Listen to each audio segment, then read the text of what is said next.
1 करोड़ वोटों की हेराफेरी, सुप्रीम कोर्ट पहुंचा मामला। 5 चरणों के चुनाव हो गए हैं, लेकिन चुनाव आयोग ने वोटिंग प्रतिशत का आंकड़ा जारी नहीं किया। जब हंगामा हुआ तो 11 दिनों के बाद पहले चरण का और 4 दिनों के बाद दूसरे चरण के आंकड़े जारी किए गए।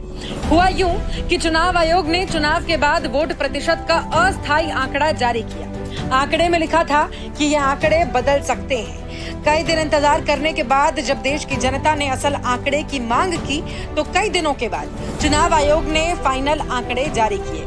लेकिन दिक्कत ये थी कि जब इस आंकड़े को पिछले आंकड़े से मिलाया गया तो 1 करोड़ 7 लाख वोटों का इजाफा हो गया। अब सवाल पैदा होता है कि जब इतने लोगों ने वोट ही नहीं किया तो वोटिंग के आंकड़े में इतना उछाल कैसे आ गया। इसकी छानबीन के लिए जब चुनाव आयोग से फॉर्म 17C और फॉर्म 17B के आंकड़े जारी करने की मांग की गई तो चुनाव आयोग ने इस आंकड़े को छुपाने की कोशिश की और पूरे आंकड़े को जारी करने से मना कर दिया। चुनाव आयोग ने कहा कि आंकड़े चुनाव के बाद जारी किए जाएंगे। अब सवाल पैदा होता है कि जब फॉर्म 17C और फॉर्म 17B के आंकड़े जिसे प्रिसीडिंग ऑफिसर तैयार करके चुनाव आयोग को हाथों हाथ सौंप देते हैं, उन्हें चुनाव आयोग क्यों छुपा रहा है? और ये जो 1 करोड़ 7 लाख वोट बढ़ गए हैं वो कैसे बढ़े और उन्हें किसके खाते में डाला गया?